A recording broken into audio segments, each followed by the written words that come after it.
Hello everyone, very good morning to all of you. आज के दिन की शुरुआत करते हैं आज के इम्पोर्टेंट करंट अफेयर्स के साथ। जो लोग चैनल पर नए हैं वो लोग सब्सक्राइब कर लें, जिससे वीडियो उनके पास बहुत जल्दी पहुंचे। और चलते हैं सीधे क्वेश्चन पे। निम्न में से किस मंत्रालय ने हाल ही में इलेक्ट्रॉनिक क्षेत्र के लिए 5 साल का रोड मैप जारी किया है? तो इसका आंसर है इलेक्ट्रॉनिक रोड 5 साल का रोड मैप जारी किया है। तो इलेक्ट्रॉनिक और सूचना प्रौद्योगिकी मंत्रालय ने हाल ही में ये काम किया है। इलेक्ट्रॉनिक और सूचना प्रौद्योगिकी मंत्रालय ने हाल ही में इलेक्ट्रॉनिक क्षेत्र में 5 साल का रोड मैप जारी किया है, जिसके मुताबिक वर्ष 2026 तक भारत $300 बिलियन के इलेक्ट्रॉनिक उपकरणों का निर्माण और निर्यात करेगा। अगला प्रश्न।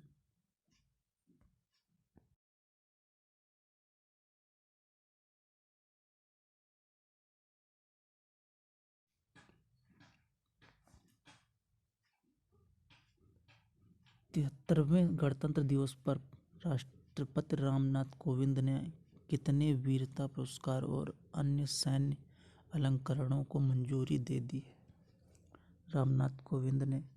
राष्ट्रपति रामनाथ कोविंद ने तो ये 384 उपकरण अलंकरणों को मंजूरी दे दी है।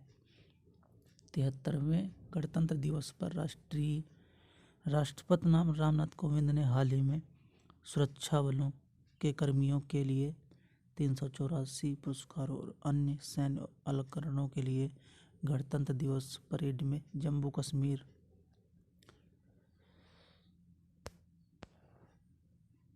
पुलिस के सहायक उप निरीक्षक बाबूराम को मरणोपरांत अशोक चक्र से सम्मानित किया है।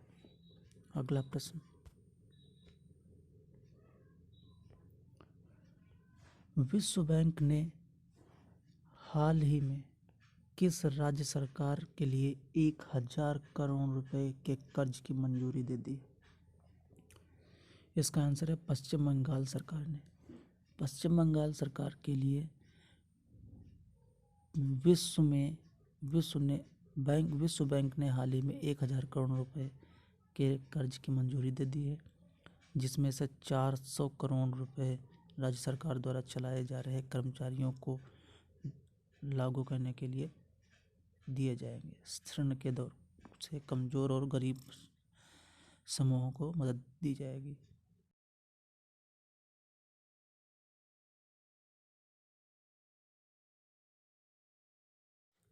अगला प्रश्न।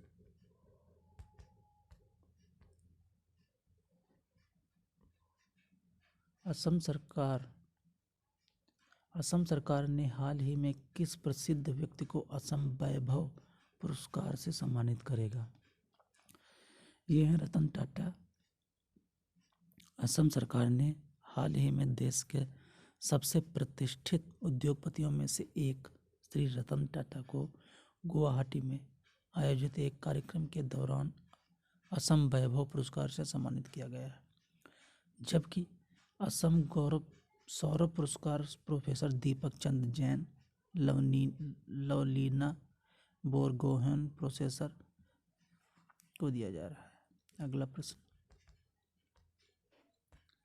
अगला प्रश्न। निम्न में से किस सरकार बोर्ड ने हाल ही में स्पाइस एक्सचेंज पोर्टल लॉन्च किया है? तो ये इसका आंसर है भारतीय मसाला बोर्ड। भारतीय मसाला बोर्ड ने हाल ही में स्पाइस एक्सचेंज पोर्टल लॉन्च किया है, जो विश्व भर में भारतीय मसाला निर्यातकों और खरीदारों के बीच एक मिलन स्थल के रूप में कार्य करेगा। इस प्लेटफॉर्म को केंद्रीय वाणिज्य और उद्योग मंत्रालय द्वारा लॉन्च किया गया है। अगला प्रश्न। Plant based meat company GoodDot ने हाल ही में किस खिलाड़ी को अपना ब्रांड एम्बेसडर बनाया है? इसका आंसर है नीरज चोपड़ा। ये स्वर्ण पदक विजेता Neeraj Chopra plant based meat company GoodDot ने हाल ही में नीरज चोपड़ा को अपना ब्रांड एम्बेसडर बनाया है।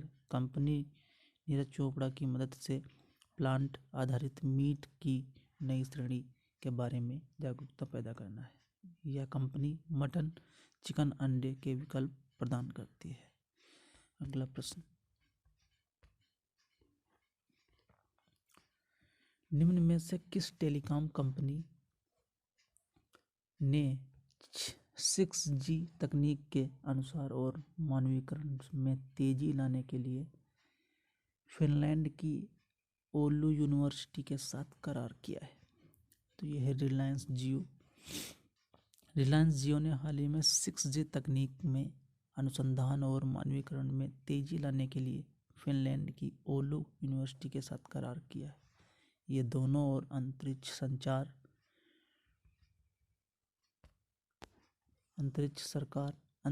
संचार, होलोग्राफिक बीम फार्मिंग, साइबर सुरक्षा, माइक्रो इलेक्ट्रॉनिक और फोटोनिक्स में 3D कनेक्टेड इंटेलिजेंस के अनुसार और विकास में सहयोग करेंगे। अगला प्रश्न,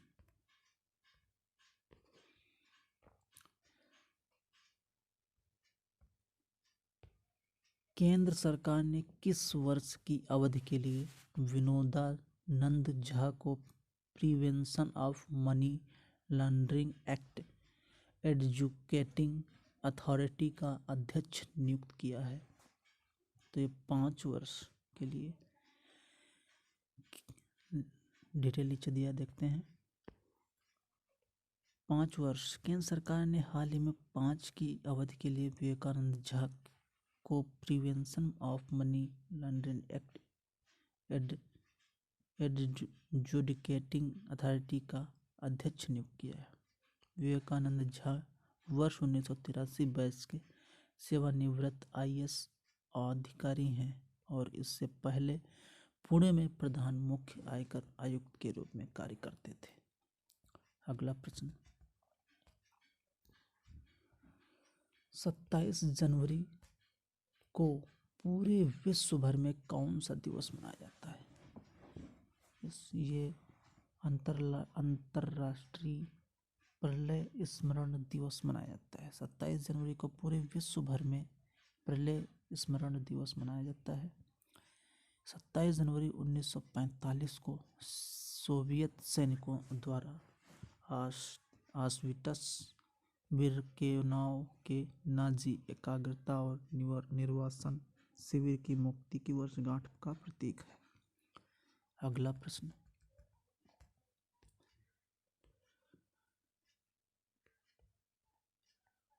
इनमें से किस देश ने हाल ही में तेल रिसाव के कारण पर्यावरण आपातकाल की घोषणा की है? तो ये पेरू है। इसका आंसर पेरू है। पेरू देश ने हाल ही में तेल रिसाव के कारण 90 दिनों का पर्यावरण आपातकाल की घोषणा की है। प्रशांत महासागर में करीब 6000 बैरल तेल गिरा है। स्पेस की एनर्जी फर्म रेप्सोल का एक टैंकर पेरू में वेंटिनाला रिफाइनरी में तेल ले जा रहा था। इस टैंक का नाम मारे डोरिकम है। आज के लिए इतने ही प्रश्न हैं, इम्पोर्टेंट प्रश्न हैं। उम्मीद करता हूँ कि आप लोगों को समझ में आए होंगे।